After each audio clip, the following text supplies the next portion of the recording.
Di sini ternyata ada hadis yang menjelaskan jangan kalau demam, berarti ini penghususan, penekanan. Jangan engkau cela demam.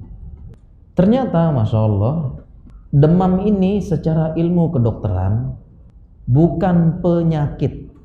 Justru demam ini adalah mekanisme pertahanan tubuh untuk memperbaiki badan dan mempertahankan keadaan tubuh.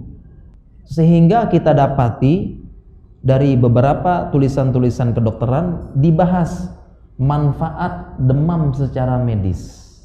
Bahkan ada istilah berteman dengan demam. Jangan dicela. Perintahnya Rasulullah ternyata itu bermanfaat untuk tubuh ternyata. Subhanallah berarti. Kenapa? Karena demam ini ada penyebabnya. Entah itu infeksi bakteri, virus, protozoa dan sebagainya. Infeksi, kemudian yang kedua ada peradangan, ya, radang yang luar biasa. Sehingga tubuh ini menaikkan suhunya. Untuk apa tubuh menaikkan suhu? Ternyata untuk sistem pertahanan tubuh kita. Karena ketika suhu kita naik, ini bisa meminimalkan bakteri serta virus apa yang menyerang itu dia lebih lemah ketika suhu tubuh kita naik, sehingga memaksimalkan sel-sel pertahanan tubuh untuk nyerang. Kemudian juga ketika tubuh kita naik suhunya, itu sel-sel pertahanan tubuh, sel darah putih dan sebagainya ini bergeraknya lebih cepat. Ya, ibaratnya kalau ada air tenang seperti ini, kalau dipanasikan dia bergeraknya lebih cepat. Ya, dulu belajar ilmu kimia kan peningkatan suhu menyebabkan percepatan pergerakan partikel. Itu kan ya? Jadi demam itu ternyata mekanisme tubuh untuk apa? Untuk melindungi tubuh sendiri. Makanya benar hadisnya jangan dicela. Justru memberikan manfaat buat engkau.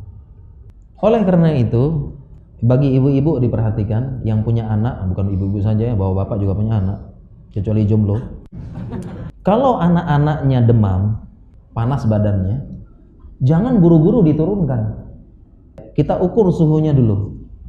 Ya, dan ingat ukur suhunya dengan termometer yang bagus ya. Ingat ini tidak dianjurkan mengukur suhu dengan tangan. Pegang, panas gitu ya. Jangan ya. Ini bukan panas, dianya yang panas gitu ya. Itu tidak valid itu. Pakai termometer yang benar. Kenapa? Karena itu terpengaruh ya. Kadang-kadang orang demam itu kita pegang badannya itu dingin.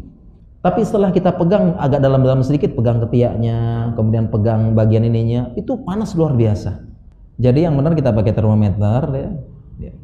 Kita ukur suhunya anak tersebut.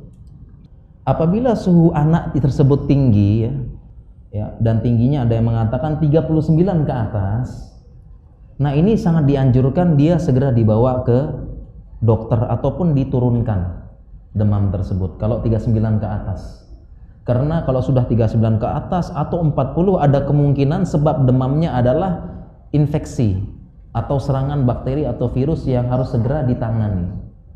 Tetapi kalau dia cuma demam-demam ringan 38, apalagi subfebris namanya, agak demam 37,5, itu jangan buru-buru diturunkan. Ya, patokannya adalah kenyamanan dari anak tersebut. Jangan buru-buru diturunkan. Kenapa? Karena demam bagi anak yang ringan itu bermanfaat bagi dia. Jangan buru-buru diturunkan. Patokannya anak, walaupun dia masih agak panas sedikit, tapi masih nyaman, enak dan sebagainya, masih bisa main-main, biarkan. Jangan buru-buru diturunkan. Kecuali tadi demamnya sudah sangat tinggi banget, ya 39 ke atas sebagian orang mengatakan. Ada yang mengatakan 38 ke atas. Atau 40, kalau sudah 40 segera aja deh bawa deh. Ya, karena kalau anak-anak ada yang kita khawatirkan yang disebut dengan kejang demam. Ini bahaya kejang demamnya. Hati-hati ya. Demamnya terlalu lama dibiarkan akhirnya anaknya kejang. Bahaya dari kejang adalah tiba-tiba otot napasnya kaku, kemudian lidahnya tertutup menutup saluran napas dan ya insya Allah kadang-kadang meninggal di tempat kadang-kadang. Kemudian kalau anak demam dikasih selimut apa enggak? Iya, jawabannya tergantung kenyamanan anak. Ya, karena ada yang dia pakai selimut kok jadi panas, dia nyamannya gimana kita kasih nyaman.